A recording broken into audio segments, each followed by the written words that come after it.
channel where we bring you history in a friendly, neighborly manner 24/7, 365, or 366 days a year. I'm here in my friendly neighborhood history studio for our live stream lecture, which we do every Sunday at 4 p.m. Eastern.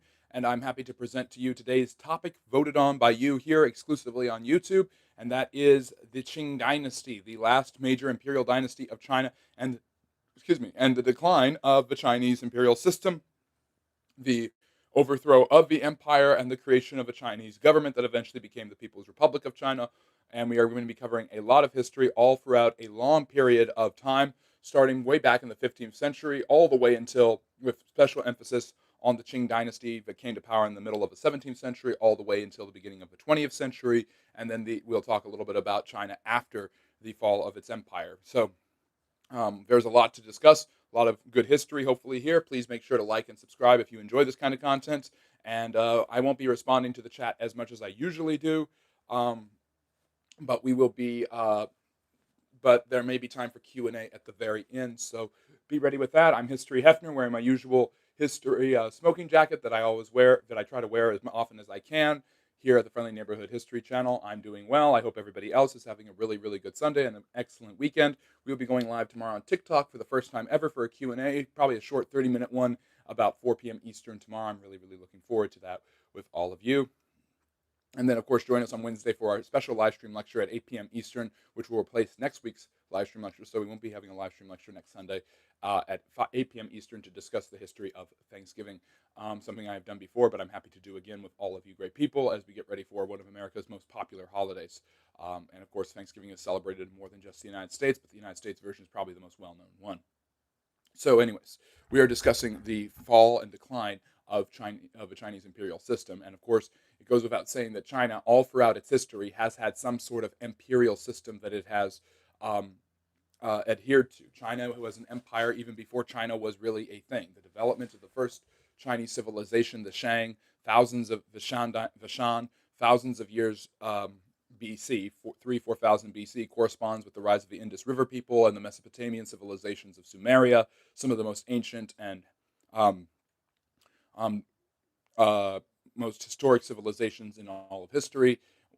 China began from that period, but China's imperial past as is pretty well established. China basically was an empire all throughout its history when it coalesced into one nation, starting with the legendary Xia dynasty, and which is considered by many in the West to be fake, but to be mythological, but by the Chinese themselves is considered to actually be a real imperial dynasty that ruled over China about 22nd, 23rd, 21st century BC, and eventually was overthrown. Then there was several other dynasties in 221 BC. Qing Shi Huang, the great ruler, Shi Huangdi, as he's also known, established the first permanent unified Chinese imperial dynasty, the Qin dynasty, where China derives its name from. And then after that, you have all of the rest of the Chinese dynasties that last down the ages until we get to the 15th century, which is where our story is going to start. So hopefully you enjoy learning about the history of Asia, the history of the world. Please like and subscribe if you do. Welcome to the Friendly Neighborhood History Channel. Yes, I am wearing my smoking jacket and my usual History Hefner robes. So, anyways, what happens next? So, the Ming Dynasty came to power with the fall of the Mongols in the 14th century. The Ming Dynasty was the native Chinese overthrowing an invading foreign force, which is ironic because the Ming Dynasty would then be swallowed up and destroyed by an invading foreign force in 1644. And we'll talk about that a little bit later. But basically, in the 15th century, in the early parts of the 15th century, the Ming Dynasty was extraordinarily wealthy. They capitalized on the trade of the Silk Road, but added another component to China's longtime trading and mercantile empire, and that was trading overseas. Now, the Song Dynasty, as early as the 10th century, had been using sea transport in the South China Sea, in the Indian Ocean, to continue and improve their own mercantile wealth and power. But the Ming Dynasty will exploit it more than anyone else had, shifting the focus from using the overland Silk Road to using their fast-traveling ships and large flotillas and a very impressive navy for the time in order to trade all around the Asian world and the worlds of Polynesia, Macaronesia, Oceania, all of those areas. The southern Indian Ocean basically was their stomping grounds, thanks to a man named Zheng He. Zheng He worked for the Ming Emperor in the early 15th century, compiling flotillas that would go and exact trade and tribute from different areas in the South Pacific, um, and the western edge of the Pacific, if you want to go by that standard. These different treasure fleets were extraordinarily successful in getting. Did you get my notification on my main device? When did you start? Did not get notification on my main device. Well, you're here now, and that's what matters. Thank you for the super chat. Um, but So basically, the Ming Dynasty was extraordinarily wealthy.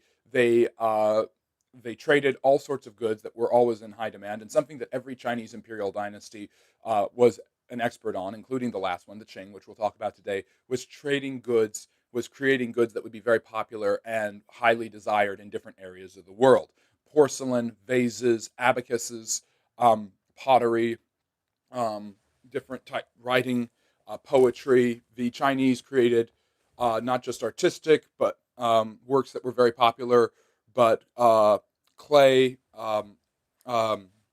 furniture, uh, porcelain products were extremely popular. The Qing will later be experts in that, and of course, that is why you call it the fine China, because it comes from China, and the Chinese are experts at trading these really, really fancy goods. So clay works, stone works, mason works, pottery. The Chinese have goods that are very desirable, luxury items that are very beautiful.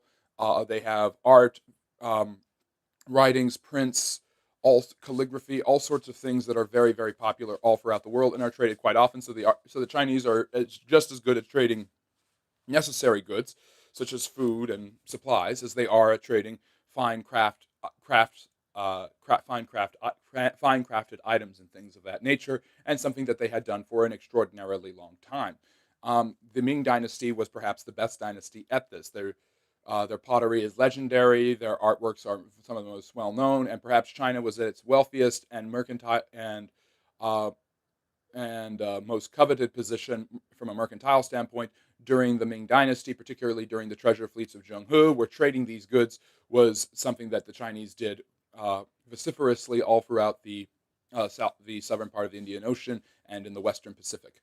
Eventually, what happens, however, is they decide to use these treasure fleets not just as a way to trade goods, but to impress upon the different areas that they sail to their power and their might. So these treasure fleets sail around these areas, and they bring large flotillas, not just of trading ships, but of naval vessels, very strong frigates and galleons and things like that. Well, they didn't have frigates back then, but basically the Chinese have an extremely impressive military navy that's ready to fight for them. They have warriors that are ready to fight for them. They have an extremely large population. Of course, China, throughout most of its history, is the largest, most populous country in the world. So they use these for intimidation, and because of the intimidation that they're able to do through very little warfare, they're able to intimidate their foes to basically become tributary states, vassal states to them, where basically they monopolize trade with various different countries, islands, and nations in the South Pacific and in the South and in the Indian Ocean, becoming not only extraordinarily successful, um, but extraordinarily wealthy over time.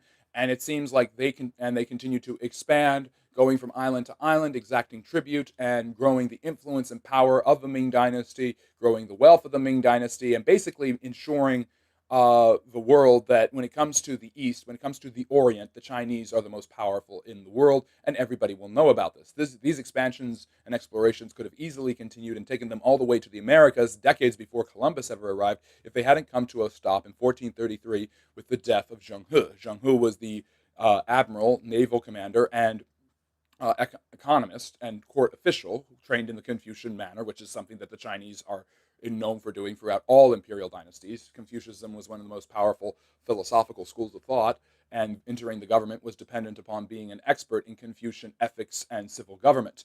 But with Zheng He's death as a bureaucrat, a government official, an admiral, a military commander, but also an expert when it came to seafaring, trade, and nautical knowledge, the Ming emperor at the time, I forget his name, decided to turn China, to stop the treasure fleets, to not continue them anymore, and to turn China towards settling more domestic issues rather than being more open to foreigners. The continual amounts of trade from not only overseas trade, but the treasure fleets especially, had made China exposed more to the Western world, but also to the southeastern world and the southern Indian Ocean and all of those areas. So um, the yes, you can do that. But yes, anyways, um, the Ming Dynasty then turns inward. It is not as focused on external issues. It's not as focused on sending large flotillas to exact trade and tribute and discover new lands. The explorations of a treasure fleet come to an end. China focuses more on domestic issues and turns inward. So their interest in the West, as well as their interest in other areas, is more limited than it has been in the past, when both the Ming and Yuan dynasties before them have been very, very open to explore and trade overland and overseas with different areas of the world, be it in the Indian Ocean or be it in Europe. So, um, the what happens next? The Chinese, the what happens next?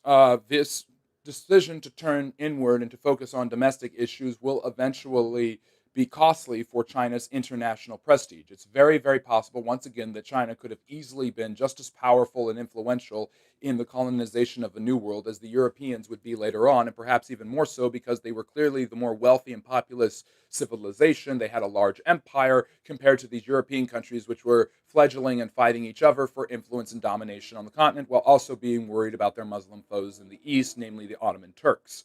The Chinese had an empire comparable to the Ottomans, wealthier than the Ottomans in the 15th century, and could have easily colonized and subjugated the peoples of the New World to their own whims, perhaps colonizing from west to east rather than from east to west, as we see with the Europeans. So a huge historical hypothetical that nobody ever talks about was, what if Zheng He hadn't died, or what if the Ming Dynasty, rather than trying to focus on domestic issues, was far more open to continual explorations in the East, which would eventually have brought them all the way around the world to the Americas. That would have been a very, very interesting story. What if Hawaii, rather than the Bahamas, are the first colonized areas in the New World, and the vast majority, and there is now, rather than a European disposition that overwhelms the colonization of North and South America there and the Caribbean, there is indeed a Chinese, and other Asian countries might have gotten involved with this too, disposition that colonizes North and South America. Who knows how far the Ming Dynasty would have gone and how long they would have lasted with these continual colonizations, how far they would have gone. Of course, these are all hypotheticals. We can't actually know for sure, but that's an idea that we have.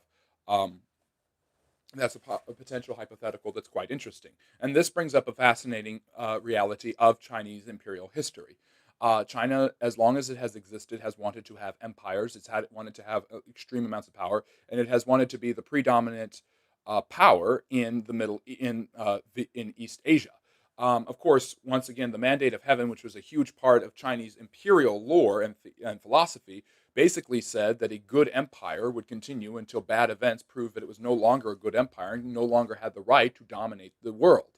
However, the Mandate of Heaven also said that the Chinese were the middle kingdom, the kingdom between the regular humans and heaven. So there was a superiority, a chauvinism in Chinese imperial history, not just amongst themselves, but in relation to the rest of the world, where the Chinese believed that they were the enlightened, better ones, and it was their job to colonize, conquer, and subjugate other areas. And this led to the creation of a very large nation in imperial China, very large dynasties, but also the treasure fleets themselves are an example of this chauvinism. That is not very different at all from the social Darwinism and racialism that will motivate the Europeans to do similar acts in the 18th and 19th centuries. Um, what happens next? The Europeans will eventually colonize the New World, while China will look inward. Another part, again, of Chinese imperial history is this struggle and tension between exterior affairs and internal affairs. China never figured out, at least in its imperial history, although it did at several points, never really quite answered the question to itself.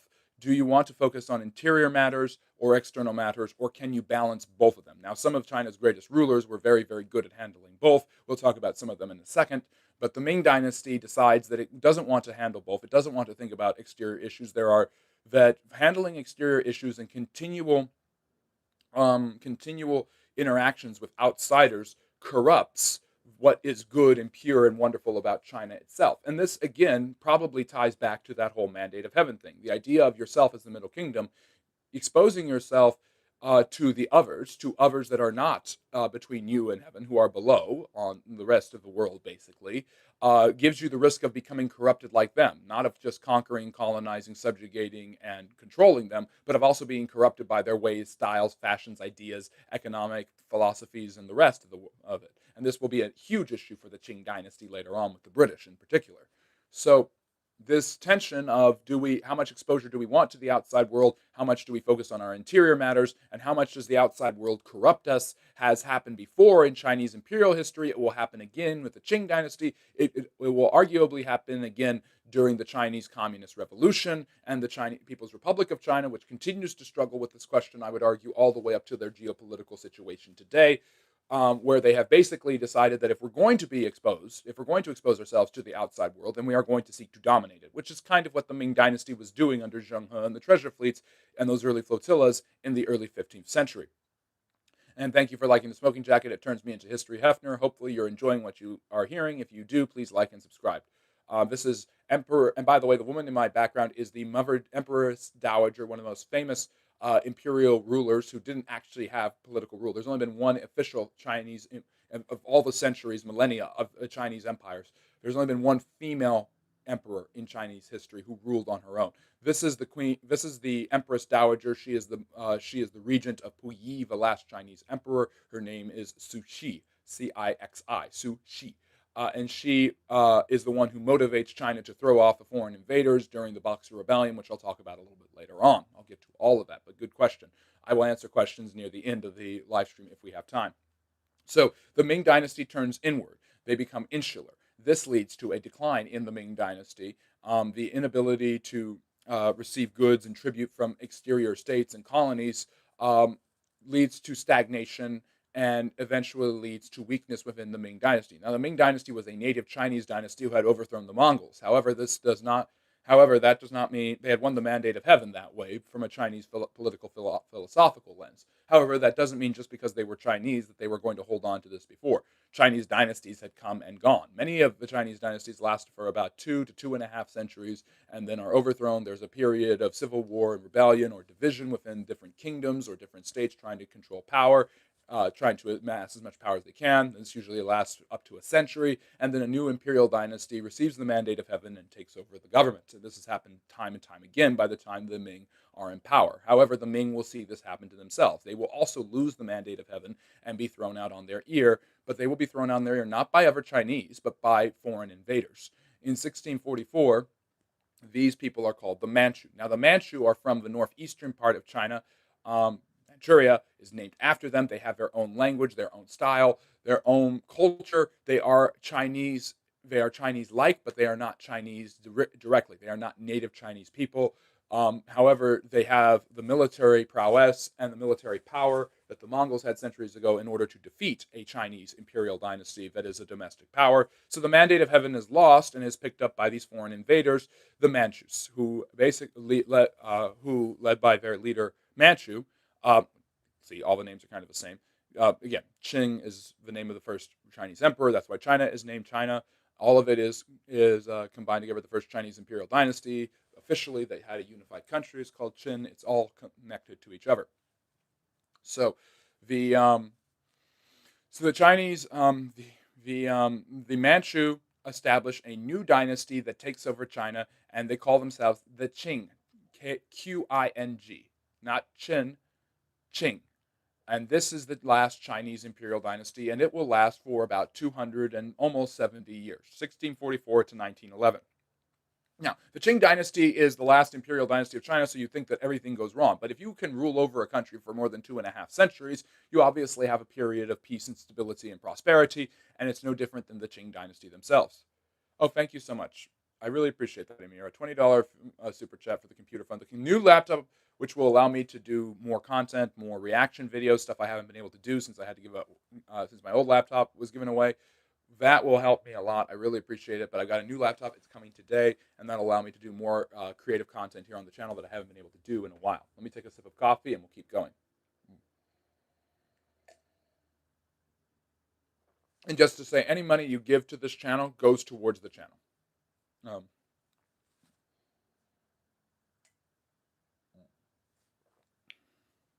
Somebody's bringing up Korea. China has had a huge amount of influence on Korea and has controlled it at several points during this time period. But the Qing dynasty will lose control of Korea to the Japanese, actually. What happens next? So the Qing dynasty, again, You have rulers like Qian Long and others who rule, especially during the first century, um, where China is extraordinarily prosperous. You have two emperors who rule a combined 120 years. Both of them rule for more than 6 decades, and China is prosperous. The Qing dynasty doubled down on the uses of porcelain as a viable trading option. And again, all of these luxury goods that the Chinese produce make them extraordinarily popular for trade. Not only do they have things that people love, such as spices, goods, and different types of food, horses, um, and metals and things like this. And of course tea, which becomes which is very popular by 1644 with the English, who have developed overseas trade routes. The Europeans are becoming much more involved in trade in India, and since they can trade in India, they will be able to trade with China too. It's only been a few years since they were kicked out of Japan, but the Dutch are still allowed to trade with the Japanese, despite all the other Europeans being exiled from Japan and Christianity being outlawed. The Dutch will be trading with the Chinese as well. The Dutch have a huge mercantile empire. They are the predominant European commercial power of the 17th century, and they will go, even though they're a very small country, they have the best ships in the world at the time, and they will go around and they will trade a lot with the Chinese. So the luxury goods, the spices, the tea, all of it is extremely popular in Europe, and the Chinese have a little bit of a working connection and trade connection with Europe. They, of course, have the Silk Road, which is a series of roads which gives them access to trade their goods wherever they want, in the Middle East and South Asia and all the way to Europe, basically. So China is, once again, defined by its ability to create lavish and luxury goods that are extremely coveted by Europeans, Middle Easterners, and other Asians. And this makes China quite powerful, quite wealthy, and quite strong.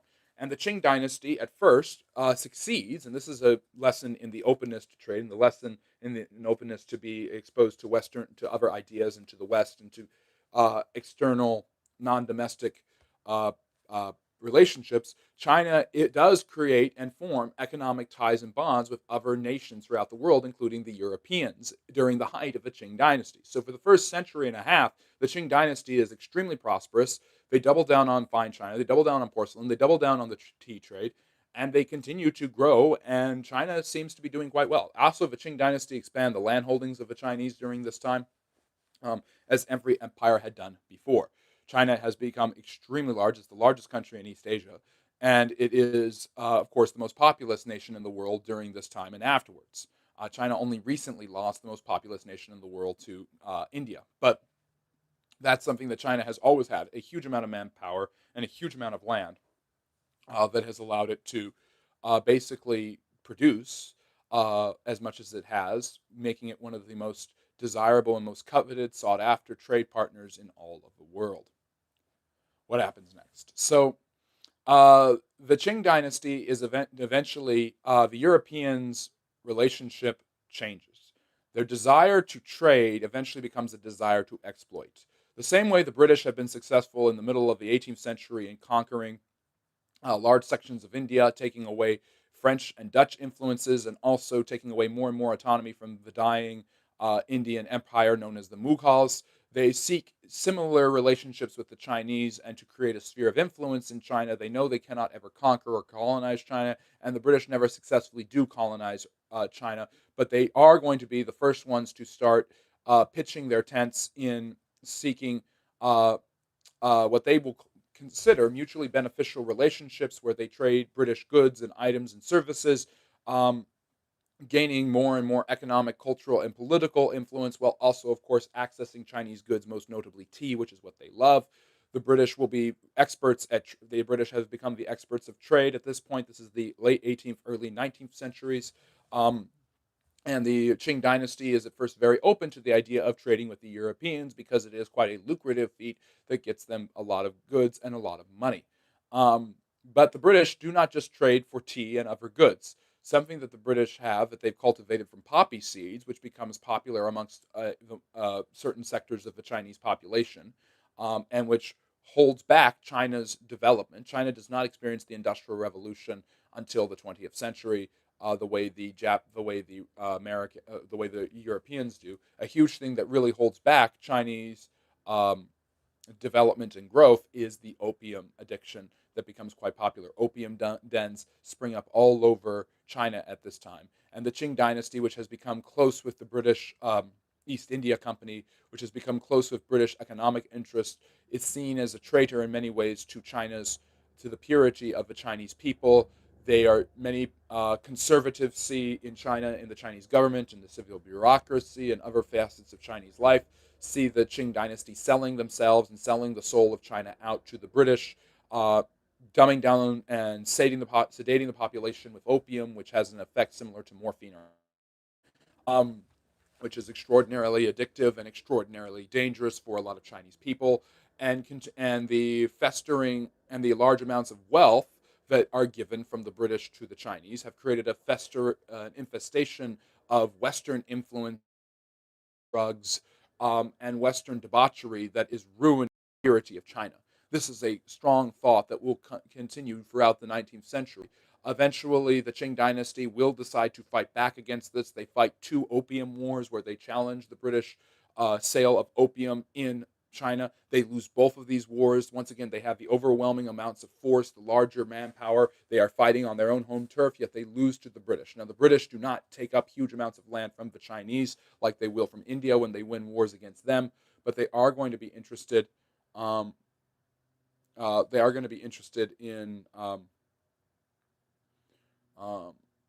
they are going to be interested in continually expanding their influence in China and gaining more and more land. And they are going to be interested in ports. They're going to be interested in places where they can flow goods easily into China, including in more seedy operations opium. The British government does not officially or ostensibly approve of the opium trade. However, it is seen as something that is not really damaging because the Chinese are considered to be racially inferior to the British by the Brits. You have racism on both sides of the aisle at this time.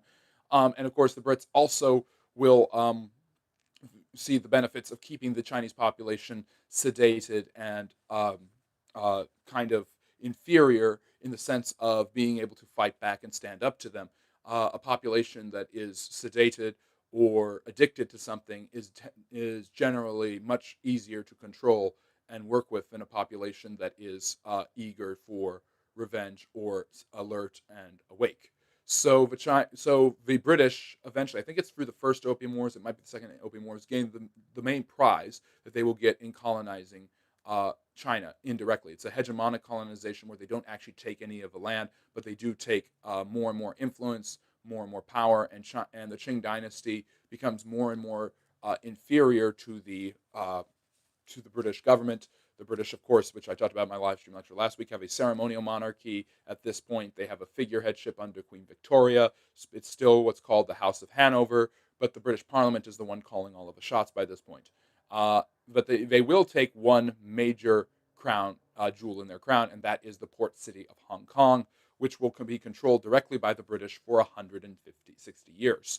And Hong Kong is huge because it's one of the biggest port cities in China, and it will become an extremely important um, uh, becoming extremely important place for the British to trade their goods with the Chinese and continue to show off their cultural and political influence on the Qing dynasty.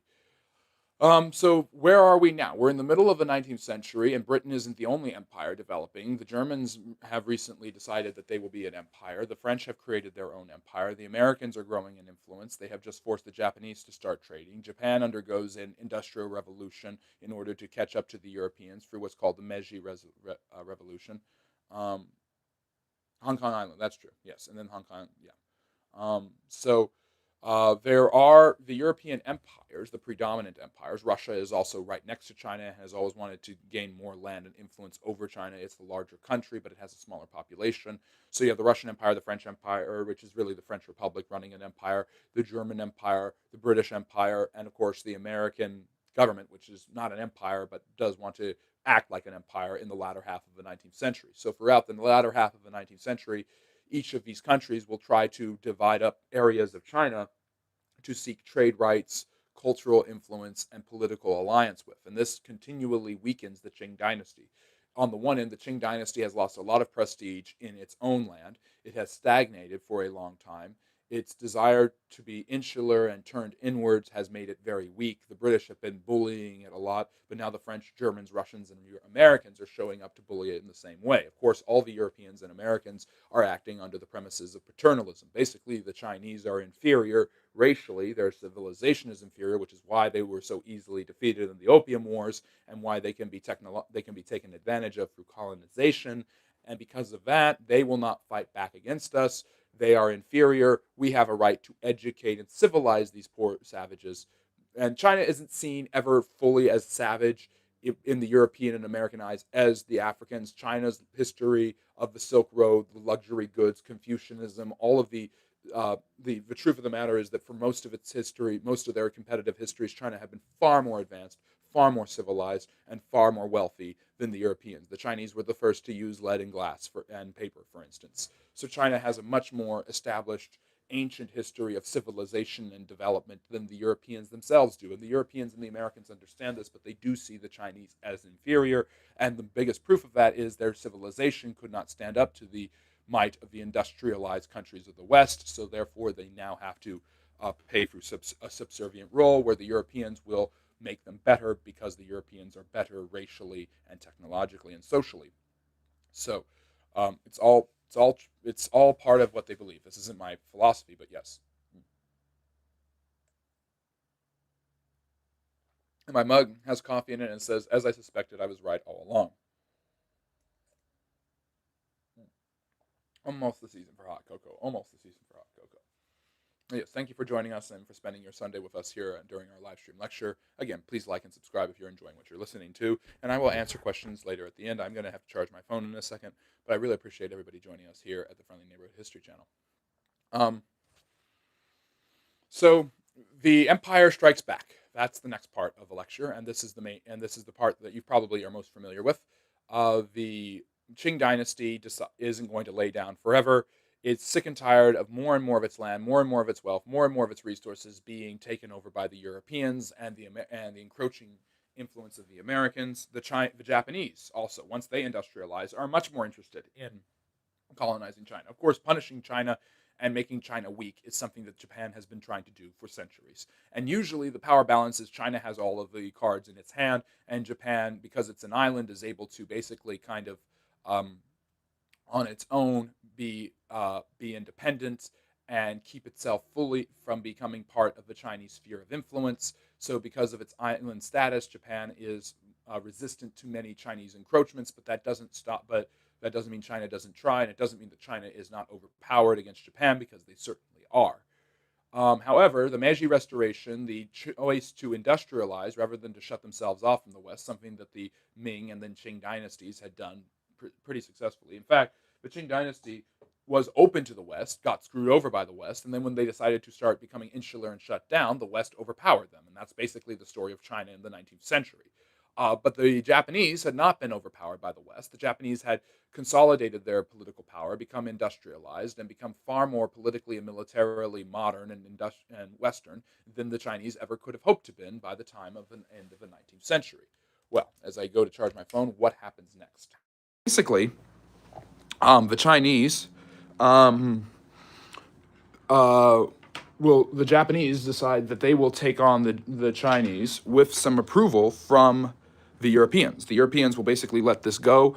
They've seen the rise of Japan, and they don't see the Japanese as equals. There's definitely a lot of racial biases and prejudices against the Japanese from the Europeans, but they do know that the Japanese are pretty industrialized and pretty strong. So there's a lot. So the Europeans are aware of how formidable Japan has become.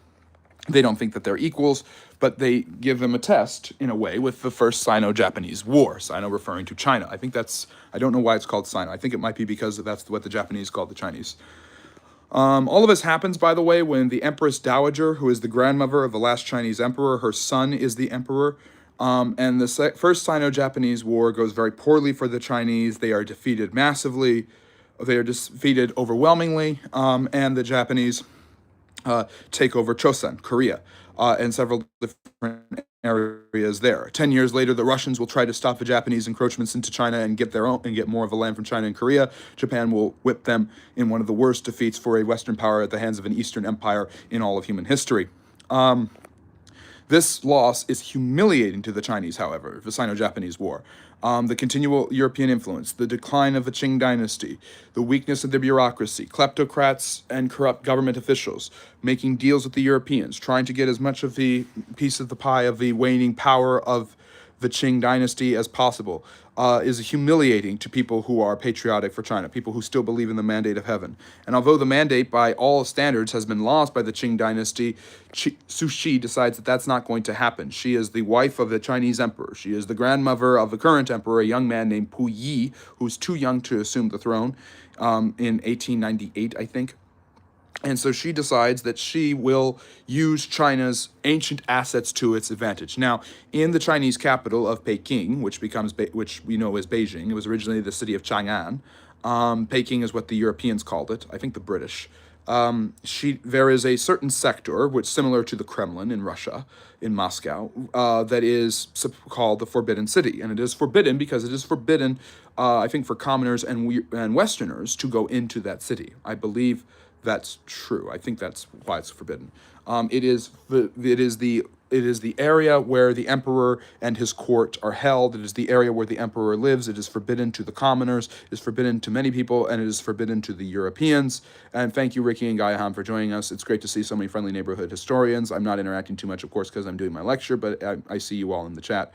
But yes, but now is the continual divvying up into spheres of influence by the different Europeans and the Americans and the Japanese now is humiliating to the Chinese. And using the Forbidden City as her base of operations, the Empress will call on the Chinese people to overthrow Western influences, be it their economic ties, the opium dens, or Christianity, which has become extraordinarily popular in China, with missionaries like Hudson Taylor growing a larger and larger following of Christians, with the Americans and Brits sending over missionaries. All of this seems outrageous to the Chinese, as it had to the Tokugawa shogunate 2.5 centuries earlier, nearly 3 centuries before, actually, in Japan. The Boxer Rebellion, as it is known, I forget why it's called the Boxer Rebellion, that's what the British call it, happens between 1898 and 1902, in which the Chinese continually try to push back using Peking and the Forbidden City in Peking as their base of operations to push back on Western influences and Europeans. Eventually, a united force of Europeans, I think the French, Germans, Russians, British, and Americans, as well as the Japanese, who send the most amount of men, will basically put down the revolt in very bloody fashion. They will throw the Dowager Empress out of power, and they will basically take over the managing of the government until a peace treaty is resolved in 1902. Theodore Roosevelt, in one of his first major international diplomatic feats, it won't be his last, steps in and helps negotiate a treaty. He follows the game plan of the president before him, William McKinley, who had advocated that instead of dividing up China into spheres of cultural and trade and mercantile influence, it would be better for China to be an open stomping grounds where the Europeans could trade freely, and China could be open to all of them. Of course, China is still subservient to the Europeans, heavily under the influence of the British as well as the other European and Japanese empires. So yes, the Chinese are the first to use gunpowder. Not that the gunpowder helped them in this war. They were technologically inferior. The Qing dynasty is clearly losing the mandate of heaven. It's become obvious to everybody by the loss of this war and by the Europeans and Americans basically calling the shots and making China, it's called the open door policy, where China is basically powerless to resist the free and fair economic competition of the various European, American, and Japanese powers. And yes, it is a great mug. Glasses would fit me well. I've worn glasses here on the channel before. Go watch my live stream lecture about Woodrow Wilson, or my Q&A from Halloween when I was dressed as Woodrow Wilson. So, anyways, what happens next? So the Qing dynasty has clearly lost the mandate of heaven in the minds of many Chinese, and you also have this continual idea that the Qing dynasty is not a native Chinese dynasty. And maybe that's part of the problem. Maybe it's time for the native Chinese to rule their own country and their own government. Nationalism has become quite popular in China.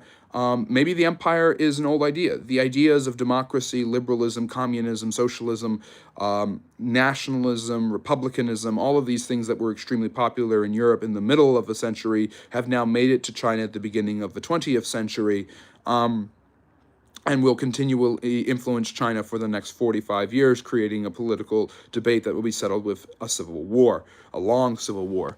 But basically, 1911, Puyi is a young ruler. He doesn't have any power. The Empress Dowager was thrown out and eventually dies. He has no way of stopping this. Basically, the Chinese have a revolution. They get rid of the Qing dynasty, and although some claimants to the throne will rule in different areas as warlords claiming to be the emperor in the power vacuum that follows the total collapse of the Qing dynasty, China will become a nationalist government under a man named Sun Yat-sen eventually in the outcome, who will basically manage a nationalist government that is very friendly to the Europeans, but also seeking what it can to placate the different warlords, but also vanquish them. The Chinese nationalists can't really decide what they want to do. At times they are open to democracy and new government. At times they are very repressive. At times they are hell-bent on restoring China to its ancient glory, and at other times they are seemingly the lapdogs for the Westerners and the Europeans. So China and this doesn't stop the Europeans, Americans, and Japanese from continually influencing China. The nationalist government becomes closely tied to the Allies, the British, French, and Americans, during the Great War, along with Japan attacking German fortifications that had been built in China when they had built their own spheres of influence. I saw somebody was from Germany, so welcome to the Friendly Neighborhood History channel. We have people from all over the world, and that's always really awesome. But basically, the nationalist government, the Gumantang, or Kumantang, as the Westerners usually pronounce it, is on shaky ground. There are warlords, there's political vacuums, there's a lot of power and wealth that is still up for grabs. The Europeans basically divide amongst the Chinese following the collapse of the empire. And the nationalist government, seeking to continue Chinese traditions, shelters and protects the old emperor, Puyi, who grows up kind of in this loss of power state where he is basically kind of a privileged relic of an ancient custom and practice, which is now obsolete in China in the 1920s. Eventually, the aggression of the nationalist government will cause dissent. The dissent will eventually lead to the creation of the Gongchandang, which is the communist faction fighting against the nationalists, and eventually they will be taken over by a man named Mao Zedong. And of course, this will lead to the Chinese Civil War, where Mao is almost defeated on multiple occasions, but is bailed out by the Japanese, of all people, who have no affinity for communism under the militarism of Hideki Tojo, but have every interest in making China, which has been kind of a punching bag for the Europeans and Japanese for a century, its laptop. By the way, despite the fact that China helped the Allies win the war, they don't get any real rewards, and they're still heavily under British influence, even though the British Empire is starting to retract in some ways. In 1931, the Japanese seized Manchuria in northeast China. And then 1937, at the Marco Polo Bridge, they create a false flag operation, which basically forces China to attack them, which causes the Second Sino-Japanese War, which I consider to be the beginning of the Third World War. Yes, I said Third World War. The First World War is the 7 Years' War. We got the Second World War is the Great War. This is the Third World War. I think it actually starts when Japan attacks China. It doesn't start when Germany attacks Poland 2 years later. Japan has already shown a penchant and interest in allying with the Europeans, the Germans, and the Italians.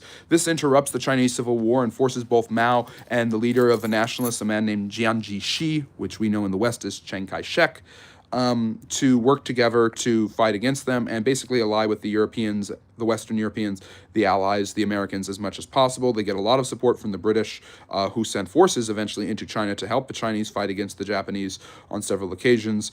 During the war, the Japanese commit unspeakable atrocities against the Chinese, such as the abuse, I will say, of Nanjing, which is where people are literally abused to the point of death. If you need to replace the word abuse, think of a word that starts with R.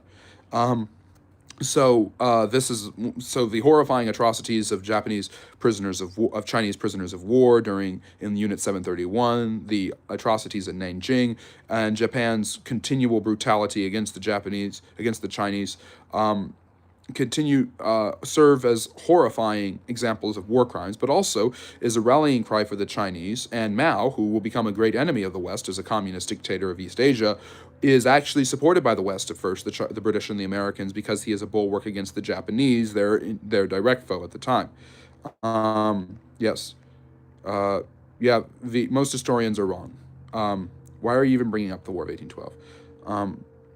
So yeah, let's see here. The what was I going to say next? Uh, the I was almost done. So the Gongchandong and the nationalists, the Kuomintang, put their differences aside, fight in the war, are helped by the Europeans, and eventually defeat the Japanese, and then immediately resume their civil war. The nationalists had the advantage for a long time, but the continual abuse of the Chinese people by the nationalist government will seemingly push the mandate of heaven away from the nationalists who had taken it from the Qing and restore it to the Gongchandong, the communists, who eventually pushed Chiang Kai-shek and his followers into Taiwan in 1949 and established the People's Republic of China, the communist government that runs China to this day. The empire, though, had been gone for more than 40 years. The emperor himself, Puyi, will live into the 1960s, and of course, one of the greatest movies ever made is The Last Emperor, one of the most tragic stories of what happened to China during and after the end of the imperial regime. If you want to see more about the fall of the Qing dynasty, I recommend that. Epimetheus has great videos on it on China, and if you want to look more into the Opium Wars, I suggest History Matters has a couple of videos on both of those wars that you guys will think is pretty good. So, but please watch my content on it, including some of the stuff I've said here on the channel, and my video on the Chinese imperial dynasties, and my wonderful moderator Harsh would be able to do that if he hadn't been so smug in the chat, and so he's on timeout now. So, what led to China taking parts of India? Well, that's Tibet. That's the seizure of Tibet in the 1960s under Mao. Which is part of communism, so this area is ours now. That include Russia, Eastern Europe, Poland. Yes, it does to some extent, but it's usually, when I refer to the Western world in these lectures, it's usually a reference to the United States and and Western European empires in the turn of the 19th century. What did oh, by the way, Hong Kong eventually goes back to the Chinese in the 19th century, at the end of the 20th century, which is seen as the end of the British Empire officially. So Hong Kong is now part of China again, although many people in Hong Kong do not like that. But yes, basically there's the history of China and its imperial dynasties. At the end, the last imperial dynasty, the fall of the Chinese Empire, the hyper influence of the Europeans, the oppression of the Europeans, the invasions of the Japanese, and all of that stuff that eventually led to the collapse of the Chinese Empire in 1911, when Puyi was thrown out and the nationalist government under Sun Yat-sen was established. So, yes. Well, I don't like to do it, but I felt I had to do it. So anyways, I hope you enjoyed the lecture. If you did, please like and subscribe. And if you haven't, and we've got about 10 more minutes, so if you have any questions about history or social studies, I'll be happy to answer them. Again, please drop a topic, comment, or question in the chat. And yes, Friendly Neighborhood History will answer in a friendly, neighborly manner. Hopefully you enjoyed the lecture. And if I was incorrect about anything, please point it out to me or enlighten me more about China, as I'm continually trying to learn as much as I can about all the topics that I discuss about.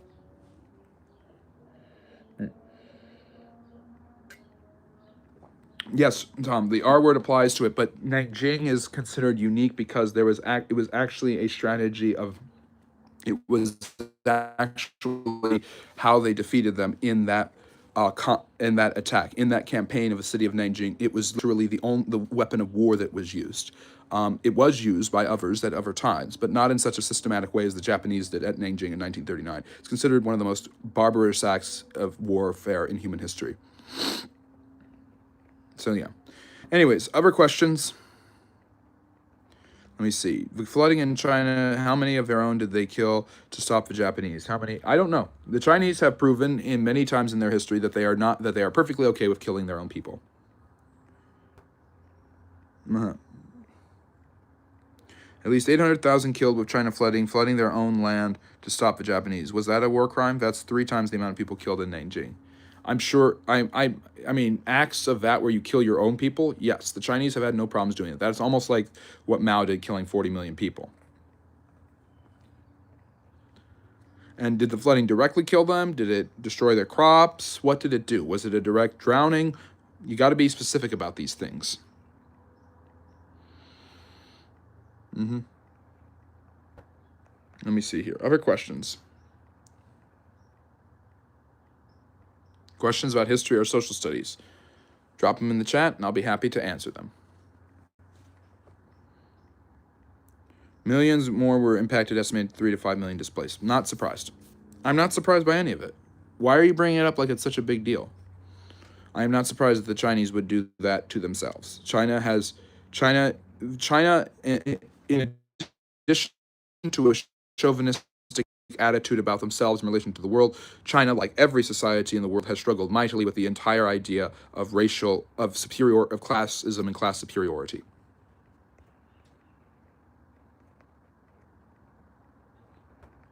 And the UK is not boring at all. PS3, it's quite fascinating. You just weren't paying attention probably. Let me see here. Other questions about history.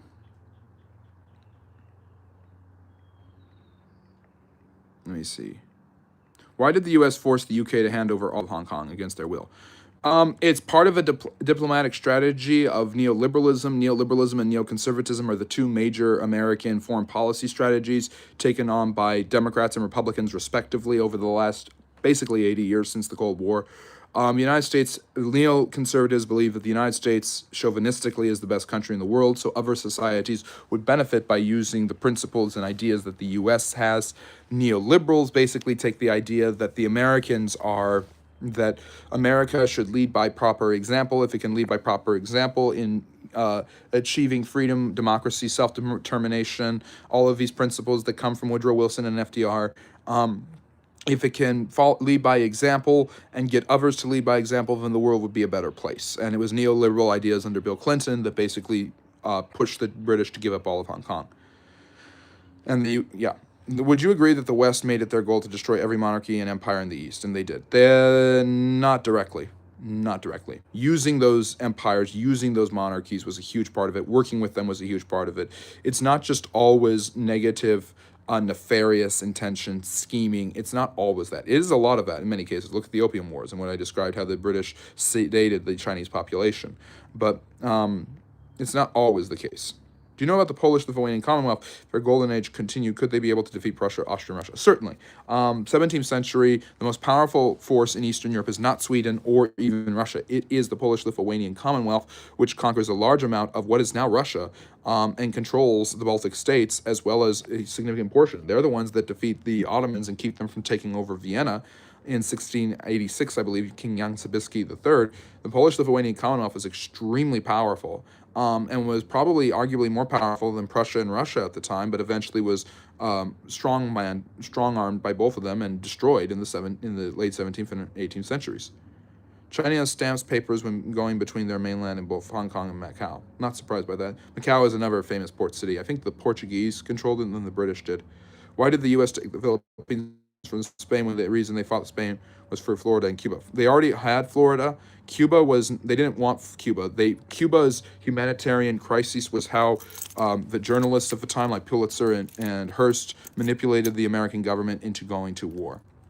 The United States took Puerto Rico, Guam, Philippines to give them outposts in the Western and Eastern Indies to basically kind of compete on an imperial scale like the British did.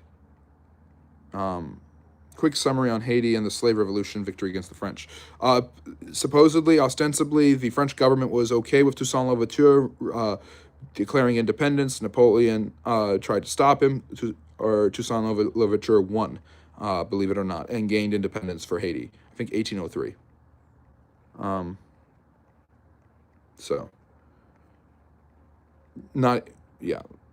Chinese people are very racist between mainland and Hong Kong. They don't see each other as human beings. It's how the English and the Scottish see each other, you could say, in some ways.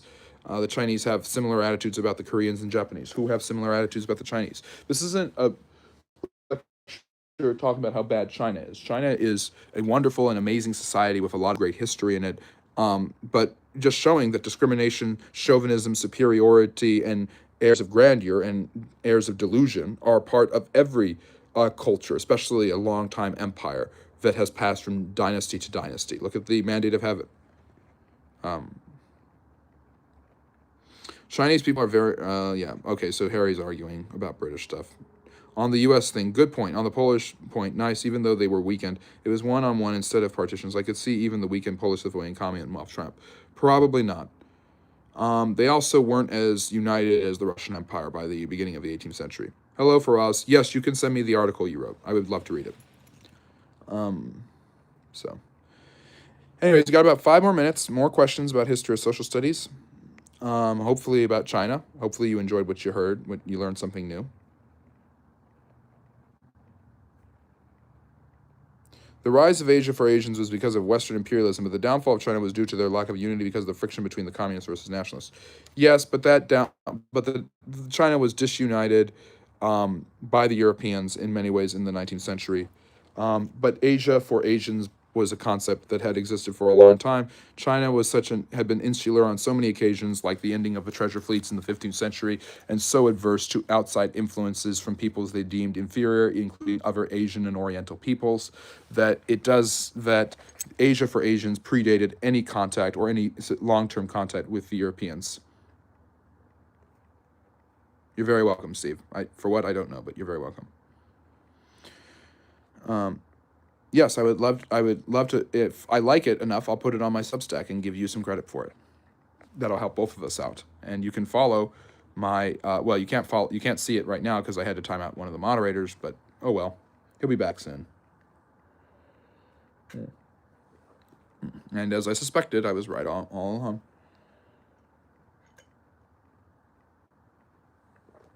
What if America directly intervened to help Republic of China against Mao Zedong's communist China? They did. After the war, especially in the beginning of the Cold War, the United States was rooting for and trying to support Jian Jieshi and everything, and eventually kind of wussed out and allowed China to become a communist republic, but didn't recognize that government and helped support Shek in Ceylon, or well, it's not Ceylon, it's Formosa. The British call it Formosa, but it's of course Taiwan, and still do support Taiwan to this day, 76 years later. W. Cleon Skousen, in his famous anti-communist far-right book, what's it called? The Communist something or other. It's like one of the most famous books, anti-communist books, talks about how the United States kind of lets the communist Chinese take over. Would you like to receive an email outlining my political ideology? I don't need an email outlining your political ideology. You're a nationalist and you're a socialist. You're a national socialist. What did China invade? Paper, printing, lead, glass, gunpowder. Asia had porcelain. Asia had long-term contact with other peoples as well since ancient times, mostly in scholarship. Many students of various fields of study came from China. That's true. It was the place to study. It was the most organized it had the most organized educational civil system in the world, with Confucius writing about the need for an educated civil bureaucracy and educated society centuries before the Romans. Right at the beginning of the Roman Republic, the Chinese were heavily civilized. So the Europeans, despite seeing the Chinese as inferior, didn't look at them the way they looked at the Africans or the natives in America. So, but yeah, good point, my shadow. Yes, we know you're not that, but it is kind of funny how you kind of default to being a nationalist and a socialist. What American president paved the way and hey, it's fine to be a nationalist and it's fine to be a socialist, but being a national socialist, I don't know about that. What American president paved the way for China to enter global trade? Now has China kept its communist government in place while allowing for capitalism to operate? That's a great question, Hot Sauce. But basically, McKinley was the one. The Americans were already trading with China, I think, since the 1860s. I think, at least. But William McKinley was one of the most underrated presidents in U.S. history. I should do a live stream lecture just on William McKinley, who basically demanded that every European power share open access to all of Chinese lands and areas. There were areas in China where only the French could trade, only the British could trade. These were the spheres of influence. And after the Boxer Rebellion, the Americans wanted access to trade freely and equally without the consent of the Chinese in all of China for all of the Europeans and the Japanese as well, and the Americans. So that was William McKinley, and Theodore Roosevelt is the one who hashed out the treaty that ended the Boxer Rebellion in 1902. China, under I'm trying to remember his name. He's one of Mao's successors. Basically realized that communism really hadn't done what it had promised, and the suffering of the people, the abject failure of the Great Leap Forward, needed to have some tapering off. So they invested in Western trade, Nixon dividing China, the openness, the recognition of the People's Republic by the United States, and the openness for long-term trade relationships between the United States and China eventually incentivized China to adopt more capitalist principles starting in the late 70s and early 80s. And China doesn't have a capitalist society by any stretch of the imagination, but they have an economy that is very much interested in private exchange, private ownership, and enterprise. Although in the sense of large corporations which work hand in hand with the government. In some ways, it's a corporatist society. You don't see entrepreneurship in China the way you do in the United States. So it's not a real capitalist country, but it is more capitalistic than it certainly was in 1970. China have a very clever system with most things run by the state-owned enterprises, but you can have sub-companies. Yeah, exactly. There is definitely a lot of ingenuity, industry, and enterprise in China. But at any time, this is why most economists think that Donald Trump is a nutshot trying to go with China economically, because China has a lot more levers it can pull than the U.S. does. America has the bigger economy, is the whole argument there. But yeah, America doesn't have the Europeans running to their aid because modern America seems to think that Europe is irrelevant. They can just ignore it. Harry, whenever I compare Britain to any other European country, you talk about how irrelevant that European country is. So you think the Europeans are irrelevant too. Just you think about it in terms of the British. You're every bit as nationalistic about Britain as Trump is about America. So stop talking about it. It is an open market communism. China was way behind infrastructure-wise in the early 1900s. Yes, they didn't have the Industrial Revolution, and the Europeans had kind of made sure that they didn't. It sucks how World War II, World War III, in my opinion, was not even Germany being stronger. The leader was just ignoring instability, fed his soldiers energizers. Yep, they gave them amphetamines. Just voided Versailles. Meanwhile, World War I killed them. That's partially true. The Germans always had the advantage in the war technologically. The Americans just outproduced them. Yes, an individual European country compared to America, all of them are totally irrelevant. Yes, except Britain. Britain's not totally irrelevant to you because you're a nationalist and you're also a socialist. You're a national socialist. Do you think COVID may have been a false flag to break the supply chain, force manufacturing back to the U.S.? It could have been, but I really think that would be some weird 4D chess from the Trump administration, ruining his first term just to enable to do that. Please explain your World War III theory. I believe that the 7 Years' War is the First World War, the Great Wars, World War II, and the Nazis are in World War III. But the Europeans united are opposite of irrelevant, and the European continent is much more powerful than the U.S. seems to think. Yes, but it's not as powerful as the U.S., which is the only thing that Trump cares about. And this is not a geopolitics channel, it's a history channel. Usually I charge for that, but I'm letting Harry off a hook because he's a moderator, so he doesn't have to pay. If you want an in-depth political analysis from a social scientist like me, give a super chat and name the topic of your that you want to discuss. I don't give my opinion on the matter that much, but I do try to discuss it thoughtfully. And I'll talk about geopolitical issues only when I think the history around them is significant. Poland was some of the countries who actually fought and never surrendered while occupied. In World War II, like Greece did, the West was scared of the German leaders, so they collapsed over fear. That's true. Where are the barbarians during Roman times? Were they nomads? They were nomadic peoples, many of them Germanic in origin, such as the Goths. That's where we get Gothic from, by the way. The Huns, obviously, from the Asian steppe who moved westward. You had Lombards. Many of them, the Teutoni, the Alemanni, the Celts, the Gauls. Many of them were Germans who eventually migrated into these different areas. The Visigoths, Ostrogoths, all of them. You do realize that every time America sanctions actually do something, it's only when Europe joins in. How's Cuba doing? You can get pretty much anything you want in Cuba because no one cares what the U.S. does on its own. I can't get Cuban cigars, so that's bothersome to me, but the Cuban economy really struggled during the 20th century. A lot of people only focus on the revolution and the Cuban Missile Crisis, but the story of that afterwards is not pleasant. And well, good to see you. And yes, it's very true. The Europeans do sometimes sustain countries like Cuba and Russia, by the way, because they ignore American sanctions. I'm not saying that Europe doesn't have any power. I'm saying the way the president of the United States thinks about it. See, you're arguing with something that I'm not even saying. Like America needs its web of friends to keep the incredible world power it has. The more the U.S. seems to ignore those friends, the weaker it will become, and it's becoming. Yes, that's not true, but okay. Believe whatever the Guardian tells you to. Is it true that the Arabs enslaved the most Africans in history and cut their genitals off? You're talking about female mutilation, eunuchs. That happened all throughout the Middle Eastern world. You think the Ottomans did that with people, eunuchs in the courts of the king. Some of them became elite warriors known as janissaries. There was some of that happened. There were about 1 to 2 million whites who were enslaved by Arab and Muslim traders in North Africa and the Middle East over the centuries. But the Arabs had started the African slave trade. The Europeans enslaved more, but that was because there were so many different countries coming and using ships all the time. But it is true that, Nick, that there were eunuchs, female genital mutilation among slaves. The most slaves in the world, 10 million slaves existing today in Africa, more than ever before. The U.S. entered the straight war with China. Donald Trump blinked and backed down because China just started. Okay, I get it. You win. I'll shut up about it. I don't really care, Harry. The Ottomans would do it to slave men, where they would castrate them and send them to work and die in salt mines. That's true. And the trajectory, what's the word? By the way, Harry, how did the EU do with the trade war themselves, with the tariffs and all of that? Because the idea that the EU can just stand up and the United States doesn't get what it wants is ludicrous when you consider that part of it. So your European chauvinism is even more annoying than your British chauvinism. Yeah. So, and yes, the Europeans did what the Americans wanted them to do. That's basically what you're saying, which is basically the truth for the vast majority of international history and geopolitics over the last 80 years. The Western Europeans do what the Americans want them to. That's all you're proving. So we were talking about the history of slavery, but my moderators have decided to go rogue again. Why highlight Japanese atrocities when it was at the same level of barbarism from the U.S.? It wasn't. It wasn't. It really, really wasn't, Tom.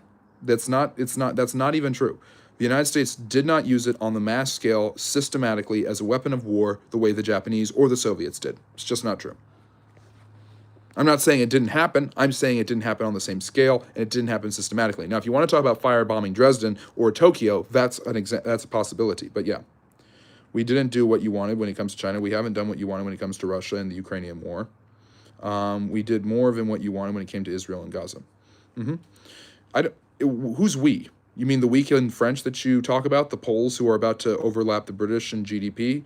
See, when you have a common trajectory of just insulting other Europeans and then you try to stand up and unite the Europeans because you hate Trump so much and the Americans, it doesn't come off well. Dresden was indeed a war crime. Let me see here. What's your opinions on Peter Thiel? I don't know enough about him. Weird guy. I don't know. Again, it's modern stuff. I'm a historian. Why is it that modern black Americans think their history of slavery is the worst? Wouldn't it be logical to suggest that the more fair treatment in America is the reason black Americans still exist? Well, there's plenty of black Arab African. There's plenty of blacks who are Muslim, and plenty of them who live in the Middle East and in Africa still to this day who have a legacy of that. It's not like there's none. But people just don't know history is the answer to your question. But that doesn't take away from the horrifying atrocities of chattel and race-based, because it was far more race-based in the United States than it was in Arabia, the slavery that existed there.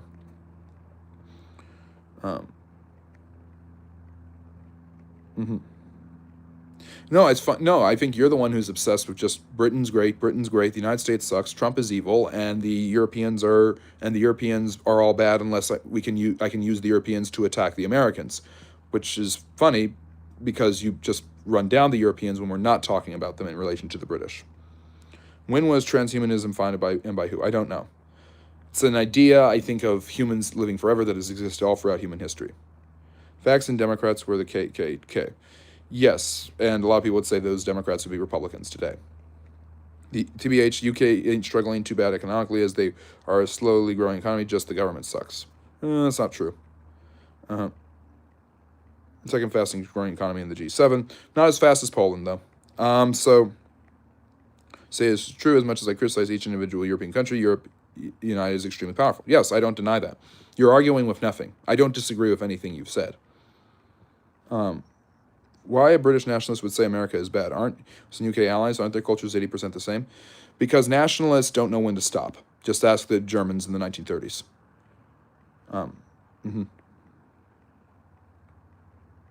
Yeah, Harry, I don't care. I really, really don't care. You're arguing with me as though I'm an American chauvinist that's just going to say everything America does is great. I'm humbling you about the British, not just bragging about the Americans.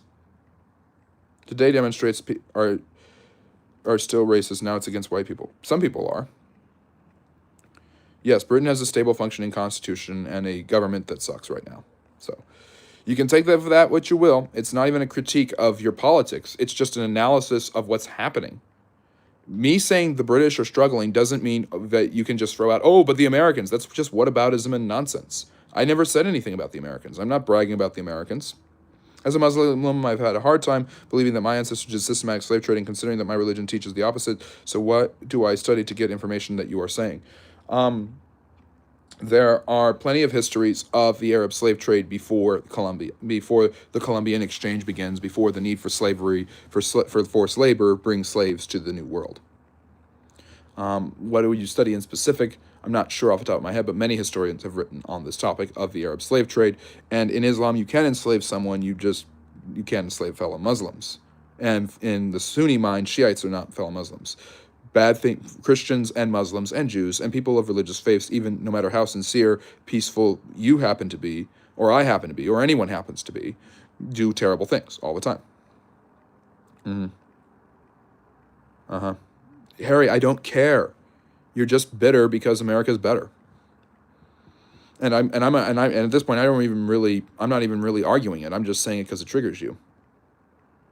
So yeah. I'm English. My friends, family, and community aren't struggling, nor is the UK. It's media spin. Well, I hear people all the time who come on this channel and talk about how bad Britain is, and Britain is wonderful. Britain is an amazing country and a beautiful society with an incredible history. A lot of it should be ashamed of, but a lot of great stuff. It's just I'm not obsessed with America, being an American historian, and going to talk about how America has never done anything wrong, and America is this amazing society that's better than everybody else, and run down everybody when I get the chance to do that, because I don't do that because I'm an objective historian. It's my job not to be chauvinistic. Yeah. Irish refers slaves Islam is just a cult 6-year-old. That's horrifying oversimplification. When people don't know history, they oversimplify things. What do you think of the East India Trading Company? Its abuses in India eventually made the British shut it down and take over India directly. Britain absorbed India into its empire because the British East India Company was abusing the Indians. Yeah, but Harry, that's not. So you're arguing with somebody who's So you're arguing with me and analyzing something from a historical and geopolitical perspective, not making a chauvinistic argument. So you're wasting your time, is what I'm saying. I am merely a big fan of everyone who studies history. Everyone who reads history is a historian. I don't buy I'm not a historian. I am trained as a historian, but that doesn't. But I could be a casual historian without any of my education. Anyone who studies history, anyone who comes to this channel is a historian. Anyone who likes and subscribes can become a friendly neighborhood historian. It's as easy as that, folks. So enough about Britain and the United States and this continual UK-America competition that really doesn't make any sense, because I'm arguing with a National Socialist. Oh, great. And look who's back. And yes, please follow our social media handles. When are we going to debate the African black Moors that ruled Spain, Italy, and married into nobility, bro? What do you want me to debate? I'm not debating about anything. Can you stop timing me out? Can you stop bringing up irrelevant nonsense in the middle of my lectures? If you go by definition, historian is someone who teaches history, of which I do not, so therefore I'm not. You have taught history plenty of times with the information you have put on this channel over and over again, and that is not a good definition of historian. It's getting annoying. You bringing up something that we've already talked about dozens of times is far more annoying. See, I don't have to debate people on the channel. I can debate my moderators anytime I want. Why is India considered Asia? Isn't it more Middle Eastern? No. It's very distinct. It's a subcontinent. That's why Asia is so massive. Southwestern Asia, Middle East is considered part of Asia, believe it or not, Ernest. Let me see here. Yep, that's fascinating, Mega Man, thank you for sharing that. There is no free speech in the UK. Well, that's just people. That's nonsense. There's far more free speech in the UK than there are in the vast majority of places in the world. That's not authoritarianism. I'm sick and tired of hearing this. I've asked you to stop talking about it. I'm in the middle of a lecture. You're supposed to be promoting the channel when I'm doing a lecture, and you just decide to go rogue and bring up stuff you've brought up before, which I don't want to engage with anymore. The absorption of your info is already to be commended. Keep up what you're doing. Thank you so much, Dwarf. I really appreciate that. So why are people getting put in prison for tweets? People are not getting put in prison for tweets. That's nonsense. See, I don't have to do that with the United States. I can criticize the United States and then return to my normal position. And I love America. Aside from the history, I love America as an American. I have a fascination with American culture and society, its history, obviously. But yes, they are different continents. You were in the middle of answering questions. No, I wasn't.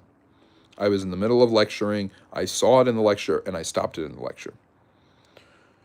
Where do you find your mods? Harry and Hars have been here for a long time. They are very, very loyal, and they do a very, very good job, except when they decide to go rogue. I'm a free speech absolutist, so the price I pay is basically my moderators get to decide that they're going to go on rants whenever they want, and yeah. I wasn't answering questions. If I'd been answering questions, I would have answered it and said that that was wrong, because your perspective is incorrect about that war. Most historians do not believe that. That is a U.S. historian argument. And yeah, the United States did not win the War of 1812. It didn't even stalemate. It lost, and the British chose not to punish it. See, I can be a British propagandist as much as an American one. There was a lady in the UK jailed for praying Christian prayer in the streets. I don't think that's true. There are people who are jailed in the UK for protesting outside abortion clinics, but they can get pretty rowdy. It's still wrong to tell people to shut up just because you don't like it. Not you, governments. Yeah, that's true. Free speech isn't hate speech. Protecting hate speech for freedom. You'll soon have no more country. Any of you America yeah narrative, see how it's not helping you. See, I'm a free speech absolutist. I let people say basically anything they want on this channel, whenever they want on this channel. And people say horrible things about me, and it doesn't bother me. In fact, I actually approve comments that are incendiary and offensive that YouTube has reported and blocked on the channel. I go at least once a week, look through the comments on the channel, and I have short-form videos every day, long-form videos, usually every Monday and Friday at 8 p.m. Eastern, and we do live streams, Q&As every Friday and Saturday at 6 p.m. Eastern, and Sundays at 4 p.m. Eastern is the live stream lecture, by the way, if you wanted more of my schedule. But short-form content's here all the time. People make offensive comments on it, and I remove the blocks so people can see it. People should deserve to be exposed when they say something horrible, not to be silenced. It's in silence that bad ideas grow. It's you expose. It's when the ant is hiding. It's when the insect is hiding under the rock that they flourish. It's when they're exposed to the magnifying glass and the sunlight that they burn up. Let me see. Your country is black, begging citizens on the chance they may be illegal. America's third world. What are you talking about? Can you list the countries involved in the 7 Years' War? Sure. If Harry, or Harryund, which is Hars, could put the link to the 7 Years' War video and my Chinese imperial dynasties, you can learn why I think the 7 Years' War is the First World War. But you've got the Americans, you have the British, you have the Indians, the natives of on both sides of them. You have Portugal and Spain and their empires, which are huge. You have India. You have African kingdoms in the west, the Songhai, for instance, the Ashanti in Ghana. You have the British and their empire, the French. You have the Austrians, the Russian Empire, the Prussians. I can go on and on. A lot of people don't consider it a world war because it didn't involve China. So, yes, thank you for First World War I. I wasn't speaking to you directly. Oh, okay. I respect that about you. I'm talking overall, like platforming Nazis or this one scumbag that is on Omegle, harassing and pushing Nazis. There's grooming. And it's my point. I see. Well, I'm not the friendly historian. You guys are the friendly historians. I usually go by friendly history or history Hefner. I don't actually share my identity, my personal things. Can you go to my house? Sure, if you can find where I live, you can come to my house. You have earned that at that point, Dixie, but it's good to have you back again. Is the Bible considered part of ancient history? Yes, even if it's not 100% historical. Hate speech is an excuse for suppression. I see, again, with the free speech thing, I think hate speech is free speech. I don't usually share my opinions about different political issues. I don't think this should be a political issue. I think it's just a matter of sharing ideas, which is more of a philosophical idea. But I basically would share Elon Musk's perspective that all speech, except if it incites violence, is free. I mean, threatening people is obviously extremely dangerous. Saying what you're going to do violently to someone is really bad. Yeah, thank you, Dwarf. You're very kind. When you read about colonization of the U.S., do you read it from the perspective of natives or colonizers? You should try to read it from both. I'm Western. There's far more access to Western sources, so it's easy to read from the colonized. But you need to read native sources, or at least native perspectives. Can you? I already did that. Your country. Oh wait, yeah. Let me see here. My grandmother had been alive, she would never have allowed it. That's hilarious. In reference to Victoria, I love that. Let's talk history. The Nazi Party was the Socialist Workers' Party, or the Democrats and their lies. A lot of people look at Nazism and fascism as a right-wing tool. I kind of do the horseshoe thing where I think it's pretty much, if you get far enough in the extremes, you will have similarities between fascism and Nazism and communism. They are totalitarian, and totalitarian governments operate the same way. You don't get far-right libertarian free markets with that. You don't get Javier Milei government type things. People are welcome to want the right to be racist and homophobic and all that crap that they want. I don't need that right, don't want it. Well, they should have that right regardless. And social stigma is more powerful than compulsion of speech. Or actually, compulsion of speech is more powerful, but it's more dangerous, because saying what I can't say and saying what I have to say is a very slippery slope, because who defines that line? It's not objective. I mean, the truth of the matter is, 150 years ago, it was perfectly acceptable and not offensive at all to call someone who's black a Negro. Yes, Negro. Now, you can't say that without getting in trouble. I might have just gotten in trouble for saying it. It's the Spanish word for black. It wasn't offensive. It wasn't considered offensive, but now it's considered extremely offensive. So there you go. I believe in the political horseshoe historically. I don't believe in it currently. And I believe that there are people on the far right doesn't become the far left, and the far left doesn't become the far right necessarily, but there are definitely examples, especially in authoritarian governments and command economies, where the communists and the fascists kind of act the same. And fascism is a derivative of socialism and communism. Paradox of tolerance. You can't allow intolerance, as it will destroy the entire room, so you must be 100% tolerant of hate speech so the rest can live. No. Well, maybe if you could acknowledge the entirety of the war instead of just a small event, there would be a problem. Yes, a small event like the burning of a Capitol. Yeah, that's not a small event. You need to learn what a small event is. It's the rich that keeps these serf next poor. They don't have direct anger. They blame everyone but the wealthy who put them in. I have white fatigue. I'm sick of the Democrats' hatred. Well, I mean, then stop listening to them. Listen to my channel. I don't talk about politics on this channel. At least I try not to. I think it depends on whether the country is democratic, because in the country, if we don't like what the government is doing, in 5 years we can vote them out and get a new government to come out. Reverse it, whereas if you are in a one-party state or you're in an autocracy, then I think you should get to the problem of a slippery slope. That's very true. That's a very good perspective, Harry. It was offensive. Black people abducted from their country, and that Negro label forced down on them. They didn't see it as offensive then, or being called colored. They didn't see that as offensive then either. That's not true. That word is a Spanish word translated to English, and the Spanish were one of the first to enslave the Africans. And yes, Daniel, a very happy Sunday to you. You need better thumbnails on your videos. Yeah, I don't. Yeah, I probably do. I'm working on it. Negotiate a Spanish for black. Colored is still a term in Africa. Yes. And technically, I would argue all people are colored to one degree or another. And the whole grasp of the impact of the war, the Capitol burning as a result of fighting is pretty small. The president having to flee and suing for peace right afterwards is not small. So you don't know. It was a slur and it is a slur. No, that's not true. It's not. It wasn't a slur necessarily. It is a slur today. My whole point is not to argue about whether or not we should use the word. My whole point is to say that free speech, the language of what hate speech quantifies hate speech, discriminatory talk, and different terminology is very, very different now. That it changes, and it was different now than it is 150 years ago. I hope Tristan Tate is good looking, if I look like him. Thank you, Fidel. It's great to have you here. So tell me, if someone abduct you and label you as albino pink pig, would not be derogatory. Albino pink pig is not a translation for white skin. Again, my whole point is that I'm not saying, see, love is forever. You're not following me. I'm not saying that we should be allowed to say that word about black people. I'm saying that word Negro is in reference to, was a Spanish translation of the word black, and of course is seen as too close to another N-word, so of course it's not used anymore, but it wasn't offensive necessarily 150 years ago.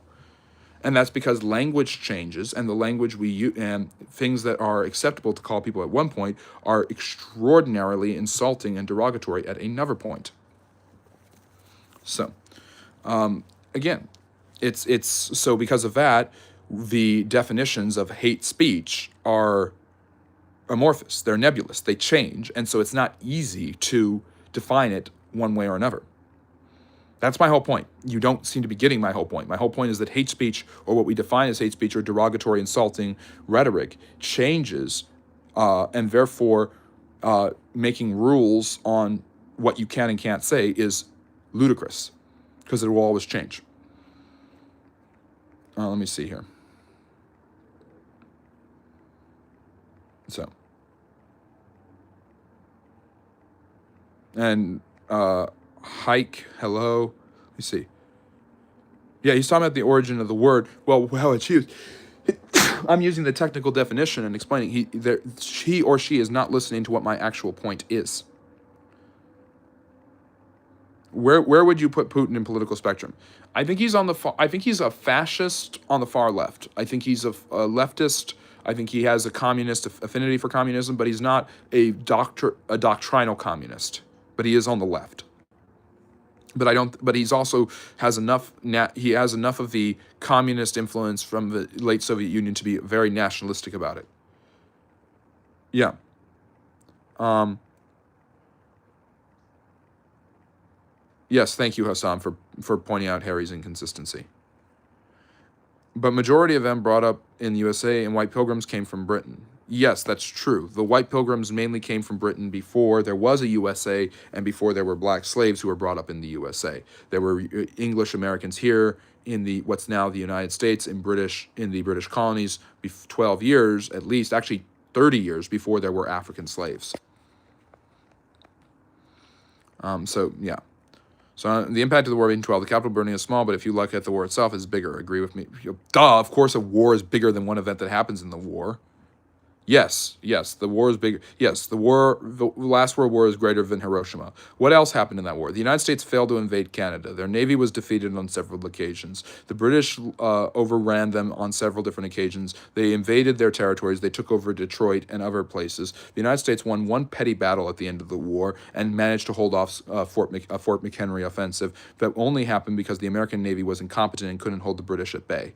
Literally. So the Americans lost the war, came out with some consolation prizes, and Britain chose not to punish them because they had to punish Napoleon instead. See, this is what happens when you become this is the same nonsense that Harry does with Britain that you're doing with the Americans, where it's only the situation. You are ignoring the context of Napoleon. You are ignoring that the British managed to double fist both the Americans and the French. Do you think the ideology of Islamism can be put anywhere in the political spectrum? It's strangely, there's a lot of social justice redistribution of wealth ideas in Islam, especially with zakah, but one of the pillars. But there's also a lot of theocratic, ultra-conservative, over-the-top Handmaid's Tale stuff in Sharia, in modern applications of Sharia that are applied to women and homosexuals.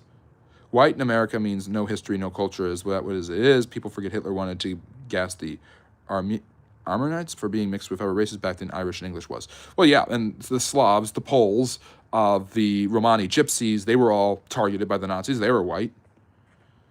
Hey, Rodolfo, Putin has an affinity for communism. How? I'm not sure I follow on that. What he says suggests the opposite. He knows Putin is a master manipulator of propagandist. He was a member of the KGB. He believes the greatest loss in human history was the fall of the Soviet Union. He is a staunch communist in that regard. But he also wants to appeal to the West by saying how religious Russia is, how Christian Russia is, and how it is he wants to put doubt in the minds of people on the right in America and Britain, and he has succeeded. Look at Tucker Carlson, for instance, with doing that by saying Russia is religious, America is immoral, and you should be ashamed of yourselves. We will defend Christianity. Russia has lower church attendance and higher abortion rates per capita than the United States, Great Britain, or France. So it's propaganda, it's manipulation, and it's lies, which, of course, a KGB agent would be very, very good at. Should one be allowed to say things that is detrimental to the functioning of a society? Let's say natural security threats. I don't think people should be allowed to threaten others without facing legal ramifications. Islamists established democracy after Greeks. Okay, huh? The caliphates were not democratic. What democracy are you talking about? Al-Andalus wasn't. Let me see here. I've gone way over just to answer your questions because people don't know the history. I went 40 minutes when I said I would go 10, but there were so many good things people want to talk about. I recently visited Vietnam. I did not see communism as we are taught here in our society. No, Vietnam has kind of decommunized in many ways. Are you a right wing? I'm not going to share which wing I'm on. I say stuff that insults and offends the conservatives on this channel as much as I do the liberals. People have assumed, longtime friendly neighborhood historians, have assumed that I'm center left, center right. No one has ever, or some people assume that I am far right or far left. I've heard it all. I criticize everyone because that's what history requires me to do, to criticize and praise every single ideology and belief in context. Didn't expect doubling down double, yeah, yeah, that's funny, Roman. Poles are Slavic peoples. That's true. They're one of the Slavic peoples that were targeted by the Nazis. There's many more Slavs than just the Poles, though. I always thought that Islamism is hybrid ideology that can't be put in Western. It can't. That's the closest I can get, though. Putin can manipulate so well because Putin understands history to a T. From the Black Moors that lived and married into Russian nobility since 1848, because he knows history, he can't half-truth. He doesn't even do half of a truth. Who is that? This is Sushi. This is the Empress Dowager who started the Boxer Rebellion from the Forbidden City in Peking in 1898. I did a lecture on the end of the Chinese imperial dynasties earlier, and now I'm just doing Q&A, Ernest. But it's good to have you back. It seems you're well ill-informed about the Sharia treatment of women. The first wave feminism resulted from Islam because Muslims women had property and divorce rights, or Christian women did not. First off, that's not true. Second, first wave feminism is a derivative of abolitionism in the United States and in Great Britain. So that's not true. Social reforms, the Great Awakening, none of that's true. Perhaps indirect influence is possibility. I'm not saying that women have never had any rights in Islam. I am saying that women in many Sharia countries, in the modern sense, in the modern application, which is why I use the phrase modern application, have very few rights compared to men, and certainly compared to Western women. Was Thomas Jefferson a good liberal? A classical good liberal, yes.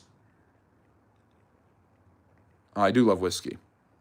If USA was smart, only historians would be heads of military or presidents. You have to know the past to control the future. I'm okay with that. Caliphate was the embodiment of democracy. Causes all the mass Muslim folks got to choose who will the Khalifa. The freedom of choosing is another form of democracy. You sure about that? That's not actually what a democracy is. Being able to choose certain things does not make something a democracy. I'm not ignoring anything. You are ignoring the different lens to look at. I'm looking through one lens, which is the impact, and I am acknowledging your lens, which is the war. Yes, and the question is, did the Americans win the war? Impact is not necessarily the answer to the results of that's the results of the war. What happened after the war, but that doesn't mean one country won or one. Pyrrhus of Epirus defeated the Romans, but he had to retreat. So he won, but it was a Pyrrhic victory. So you can have a Pyrrhic victory. The British didn't have a Pyrrhic victory. They had an overwhelming victory in the War of 1812. What do you think of Warren Buffett's impact on America? Certainly one of the greatest economic minds of the capitalist era of the 20th century in America, just passed away earlier. Very, very influential on investments and things like that. Most people can't think beyond their own prejudice. Good to see you, King James. The U.S. citizens are going to have digital identity requirements by 2027, the same as UK and the rest of the world, ideological countries. Okay, then? I still remember when the Berlin Wall came down, watching it live on television. It must have been fascinating. It must have been amazing to watch those people running across. They were in their bathrobes at night trying to knock down the wall. But both Democrats and Republicans are VF henchmen. Okay, then? WF henchmen. Let me see here. Is there anything? What do you think of Mingo Dingo tribes? Don't know anything about it. How did your empires feed their people before refrigeration was invented? Salt was a huge preservative. It's granaries, things like that, supplies, different, and eating quickly. The impact is an answer. Longer-term impact afterwards is a short-term impact during the war. So during the war, the long-term impact of the Union winning the Civil War is the South gets industrialized. So from that perspective, the South gained something after the war, but the South didn't win the war. So impacts are a different category. You're making a categorical error. I don't give the U.S. hardly any credit. They got a few small things out of it, and they were lucky the British didn't punish them. Do you know who in power today has bloodlines ties to the Nazi Party? No, not off the top of my head. World War II was a waste of time as the Europeans formed the European Union anyway. I don't know. Defeating the Nazis destroying Nazism is never a waste of time, in my opinion. Yeah, it got Florida, but that's because of later intervention, Harry. It didn't get hardly anything. It just got the British not to beat them up and take more of their land. And it just proves that the British weren't interested in recolonization. If you take the recolonization theory of 1812, like some historians do, then the Americans won the war. That isn't what the British wanted. They wanted the Americans to stop complaining while they defeated Napoleon, and they managed to do both. You will own nothing and be happy. I don't like that. Speaking of refrigeration, it was invented in Persia because we had mostly desert climate, so we invented that system thing. What I remember about the Berlin Wall, the joy stern the people had to. Yep, I imagine it was pretty joyous. Thank you, Starboy Knight. And with that message of love and peace, I'm going to sign off. We've gone over 90 minutes. This is the longest live stream of the weekend. And then I have one more on TikTok tomorrow at 4 p.m. Eastern. I'll go about half an hour and answer some questions there. So please follow us on TikTok. I think the handle, it's Friendly History, is there. You guys can watch content that I don't put up here on YouTube. That's exclusively on TikTok. And I'm going to put I'm going to change the background so you guys can see the QR code and the handle for that, so you guys can follow me there. That'd be awesome if you could do that. I really appreciate all the support. Make sure to like and subscribe on your way out. Thank you for a really good lecture, followed by a Q&A that's been just as long as the lecture was, because I just enjoyed talking to you guys about history and social studies so much. And I didn't want to end arguing with my moderators, so thank you. Thankfully, we didn't do that too much, at least. Let's see here. Where is that handle? Where is that screen for you guys? I'm trying to remember when I put it up. I'm trying to remember, when did I form TikTok? Maybe I should pin the image. That probably would be better. Juneteenth. I don't think I had a Juneteenth, so let's see here. We went live with it. Here it is. We went live, I think, sometime in July. There you go. Friendly History. Follow us there, please, on TikTok. It'd be really, really great. Talk about history, you knobhead. Well, if you had been here earlier, Shallow, because you clearly are being very shallow, you would have heard my entire lecture, and if you had listened to me answer any questions, it would have been pretty good. So, yeah, so we talk history all the time. Thanksgiving is coming soon, and yes, we will have a live stream lecture Wednesday at 8 p.m. Are you Hispanic, European, or something? I know you sound American, but where your ethnical roots come from. I'm American. World War II was propped up by bankers so they can get their... probably not. So... have you heard of a new order of barbarians? No, I have not. I was, and you kept arguing with Harry. You twomp? I don't even know what that is. Anyways, so, sorry, Shallow. Thank you for listening to the history. Sorry for all the distractions. And to be fair, these were geopolitical questions, so they were close enough to history. But, yeah. Yeah, I'm so confused. Anyways, please follow us there. Have a great rest of your day. Join us tomorrow on TikTok and Wednesday at 8 p.m. Eastern for my live stream lecture on the history of Thanksgiving. So, Shallow, if you want to hear more history, you can listen to me talk about the first Thanksgiving here on Wednesday at 8 p.m. Eastern. Yeah, United States, American. That's very American to say I'm an American, but yes, the United States of America. But hopefully you guys have a great rest of your day, and we'll see you tomorrow on TikTok and Wednesday. And, of course, we have long-form videos and short-form videos all the time. And members will be getting access to the long-form videos on the Industrial Revolution starting this week. Really looking forward to sharing that with you guys. Have a great rest of your day. A happy Sunday to you all. And remember, as always, love history. Bye-bye now.